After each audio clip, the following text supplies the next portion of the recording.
Greetings, my name is Timothy Collinson and I'm the Faculty Librarian for Technology. And this short video is going to give you a very brief introduction to citation searching. So just to get our heads around what we're thinking about here, I'm going to share this pretend desktop with you. And we're considering this article written in 2010, which has its own text, of course, and then has various references at the bottom. And the references might be to Hawking, who wrote an article in 2006, and that paper might have its own references. And we can go further back in time in that way. But wouldn't it be good if we could go forwards in time and, for example, find that Marie's article in 2017 actually referenced this paper in the middle as well? And we can do that through citation searching. So as we look at references, we move backwards in time. As we look at citation searching, we move forwards in time.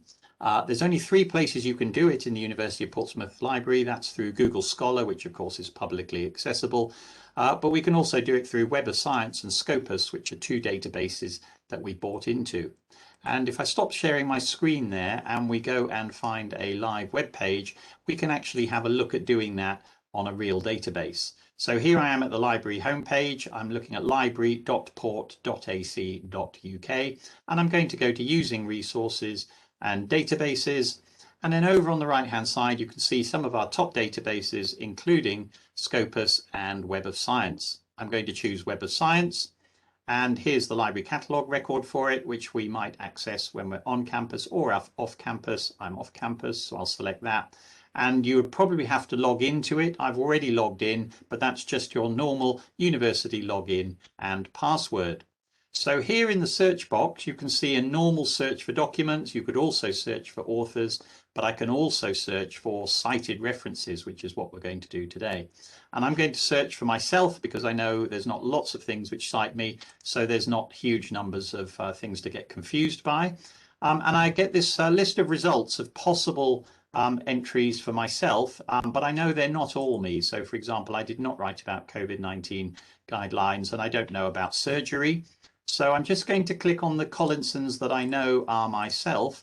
And of course, this might be a little bit more complicated if you don't know the author well, and you may need to do some experimentation to see what's going on there. So I'm clicking on all of the possible ones that are me and ticking the boxes there. And then when I see the results, I just get the 10 citing articles that talk about myself. And you can see a list of them there in the middle.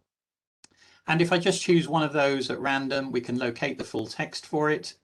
And you can see here that it's from college and research libraries. And if I click on the full text PDF there, it will hopefully let me download the PDF file.